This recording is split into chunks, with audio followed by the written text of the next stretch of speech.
Hey there, welcome back to the series where I'm just sharing and documenting my Solidity learnings. And in this video, we will be going through the data types that are present in Solidity. For example, string, integers, and addresses. All those things we'll be going through. So without further ado, let's get into this video. Cool. So as we know, Solidity is a statically typed language. It has types. Let's just see what types Solidity has. So I have created this new workspace named types, and in the contracts, I'll just make a new file and I'll call it types.sol. We'll let these things be because we don't care really about these things, right? So types.sol, and we will just do the first things. So I guess it will just autocomplete, right? So spdx the license identifier, and then here we will just mention the version. So I'll be going with the latest version of Solidity compiler, so that's 17. And if it shows error in here, just go to your compiler here and just change this to 17, right? So then the error should go. So now I'll just write a contract, right? So as we know, contract name, the name is types, so that's that. So let's see all the types that Solidity has one by one. I'll just mention what all they are here, and then we'll just go one by one, right? So number one thing is boolean, right? It has boolean, true and false things, right? Then it has unsigned, and signed integers, right? Basically unsigned means only positive integers, not negative integers, and signed means it can be anything. It can be positive and negative too. Then we have addresses, right? This is a type in Solidity, and which is very unique to this language because Solidity was developed for Ethereum's use, so it has address because it involves blockchain, right? So that's why it's a unique thing, address. And then we have bytes, right? Which is of two types. One is fixed bytes, and another is not fixed or dynamic bytes. Next, and then we have enums, right? Which you might have heard. If you're not, it's pretty simple and cool thing. So yeah, let's just go to the first one, right? Booleans, right?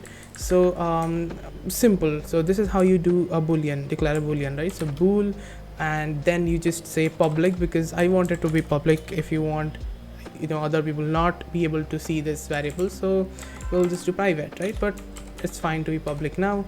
And then you just name the variable. I'll just name it a, right? And then to just see that, okay, what's the default value of a. I mean, I can just do true here, right? True or false. But what is the default value of bool? Or to do that, I'll just write a simple function. I'll call it get value, and it will be a public function, anyone can call it, and I'll call it view, because view, when you add a view to a function, that means that this function only reads something from the state and does not do any modification. So I'm just reading a value, right? So that's what I'll say. And public view, and it returns it will return a bool, right? So that's that. And I'll just do return a, right? Pretty cool. And now if I just go here, I'll just compile types.sol, right? And it is compiled, right? And now I'll just deploy it. So to deploy this and if you don't know, we need to deploy a contract to interact with it, right? So I'll just let this be the remix virtual machine, and yeah, that's fine. We'll just deploy, and there you go, you have deployed it. And here you can just click, and this is your get value, right? The a is visible because it's public. If I will do private, it will not be visible, right? So so if we just click get value, you'll see false. That tells us that the default value is false. So that's boolean. And then we will go to unsigned and signed integers. So unsigned is basically represented as uint and uint, and if I do just public, and I'll just say the name of the variable, and signed integer is shown as int, basically, right? Like normal languages in C++ or Java, things like that, right? Same thing. And I'll just call it I, let's say. And if I try to assign the unsigned integer a minus or a negative value, right, it will show me error, because if I hover over it, it will say that it's not 89 minus 89 is not implicitly convertible to expected uint 256. So basically what it's telling is that minus 89 is not a type of uint. And if you're wondering why does it not say just uint and why does it say just a uint 256, that's basically because uint can actually be also be written as uint 256 if one just wants to be very specific, but it's the same thing, right? So what these 256 means is that this variable must have maximum 256 bits in it, right? So if you see that's the 256 bits is actually equal to 32 bytes, which is basically what uint is supposed to be at max. It could have maximum 32 bytes, which basically ranges from 0 to 2 to the power 256 minus 1. So that's basically the range that a uint or a uint 256 can contain. Now, and that said, you can also write things like uint 8, right?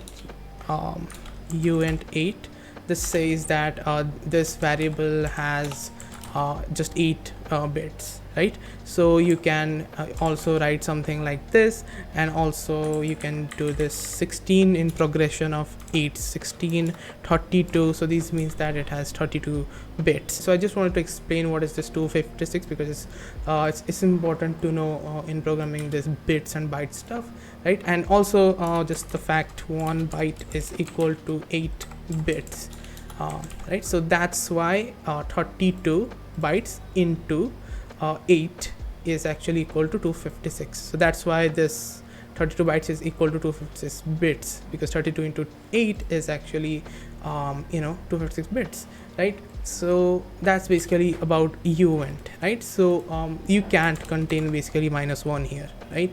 But to contain a negative number you can use integer, because integers can contain negative, right? So if I just do here minus 89, it'll show me no error, because that's its range. It can contain negative integer and a positive too. So that's basically integer. It's simple like any other language. Now let's go to addresses, right? So this is something really unique to this language. So if I write address, let's say public, and I'll call it add, and what I'll do is I'll just take my MetaMask address, right, and I'll just paste it here, and see that's basically it. It contains the address. Now let me show you another cool thing. So if you don't know, a contract in Ethereum is also a type of account. So it also has the capability of holding some tokens or Ethereum basically, right? So to check the balance of your this contract, you can just write a function which looks like this. I'll just copy this thing here because just need some modifications. Let's say get balance, and it will be integer, right? So I'll just call it uint256, right? And then to just get this thing, what you just need to write is address this by this thing. What you're saying is that this is referring to this contract, and what is the address of that, and just do a dot balance after that. So dot balance, and yeah, that's it basically. And if you just deploy it now, just there's a lot of deploy, delete them, and okay, I'll just deploy it now. Of course you should get the red this green tick button. After that you should deploy. So now we have this contract, and there are a lot of variables because we have declared these things, but that's not what we're looking for. What we are looking is the get balance. So if you just click get balance, you'll see this is a 0 because of course this contract does not have any money, right? But what if I send it some money? If we write a constructor, and the important thing about constructor in Solidity is that it runs only one time, that is when the contract is being deployed. So what if we make this constructor and make it payable, and we write payable beside a function when this function is sort of receiving Ethereum or any token, right? So so this constructor, what we want is basically when this types contract is being deployed, you can send some money into it, basically, right? So the constructor will be payable, and yeah, basically that's it. And if I just save it now, and you'll see this thing turns red because now the this if we'll just over it, it says that now it's payable, right?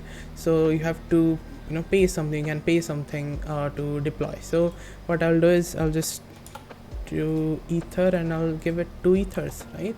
And I will just delete these things and I'll just deploy it again, and it's deployed. And if we just go here, and if I do now the get balance function, that is this, I should get the balance as 2, and you'll see these, and this should be 10 to the power 18 or something, I guess, because that is W in way, right? WEI, I mean 1 ether is equal to 10 to the power 18 way, basically, I guess. So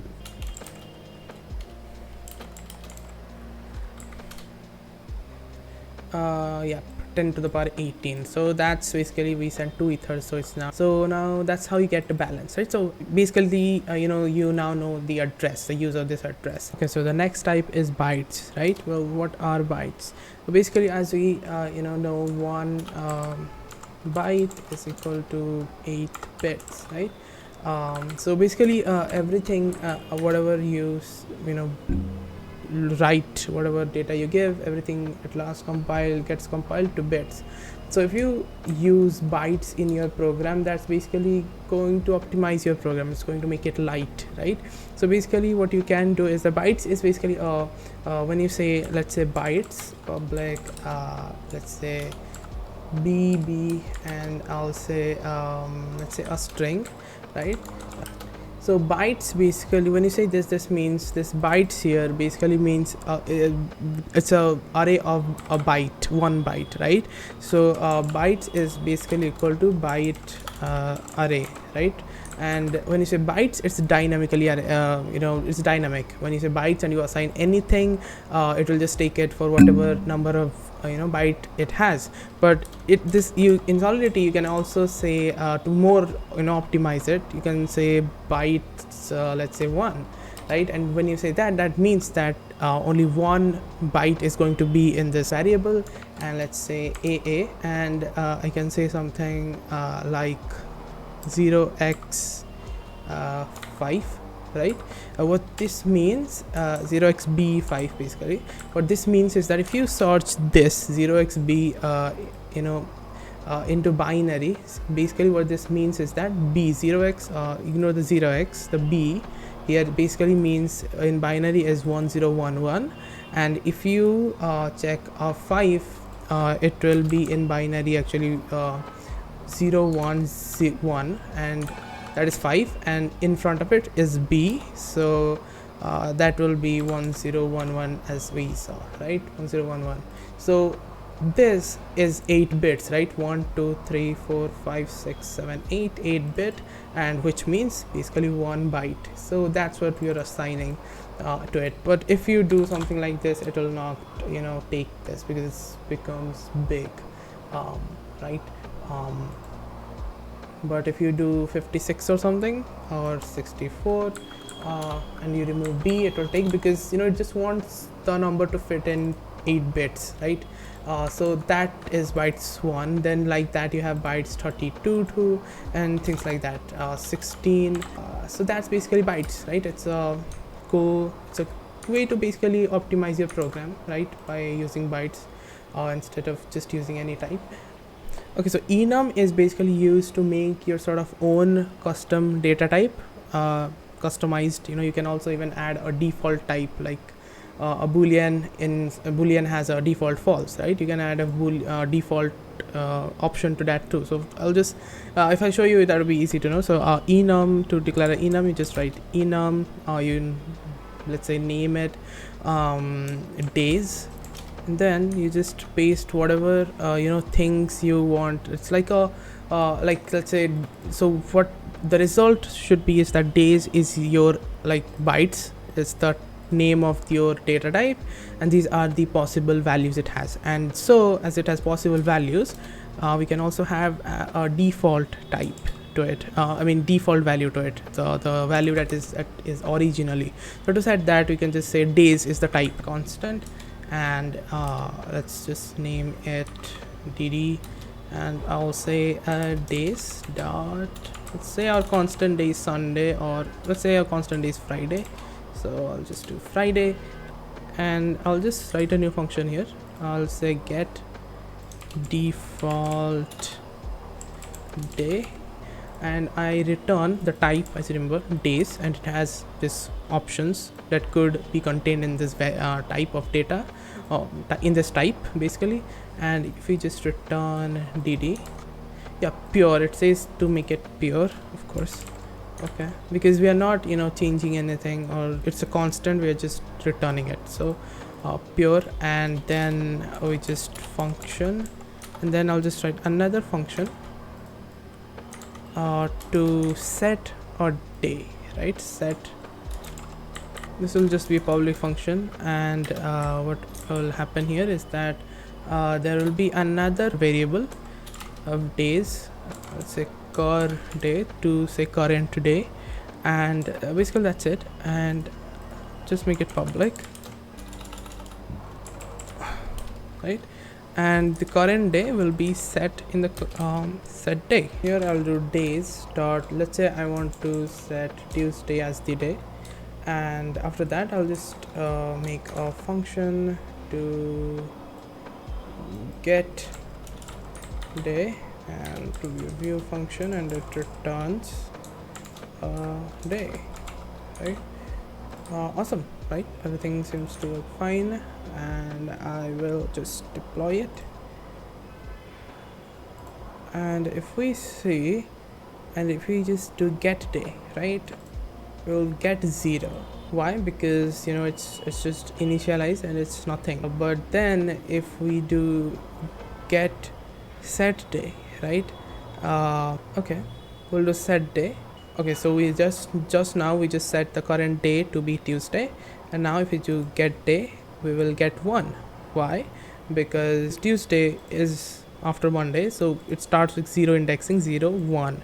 When we set Tuesday, so now the day became 1, right? Because 0 1 2, right? So 1 became the day, and we just returned it, right? So that's basically what's happening here. And if we just to get default day, we will get 4, because from 0 indexing 1 2 3 4 is Friday, and we set the day to be Friday, right? So that's basically enum. It's basically you just made a custom data type, and some sort of data that you could have to just simplify things for someone who is reading the contract, or just to connect it to the real world. And yeah, that's basically it. Enum, that's the types, important types basically that Solidity has. I hope you got from the explanation what they all do basically, so that you can use them, because these are the things that in Solidity we mostly use, right? And but I also found there is another type that is Solidity, which is not fully supported in Solidity yet, so that's called fixed point numbers. So if you're interested, you can just go through this, and it's in the basically in the documentation of Solidity. So yeah, that's it for this video. So yeah, that's it for this video. I hope you got some value out of this, and if you have any thoughts, do drop them in the comments, and that would be really helpful. So I'll be seeing you in the next video. Till then, have a great day and keep building.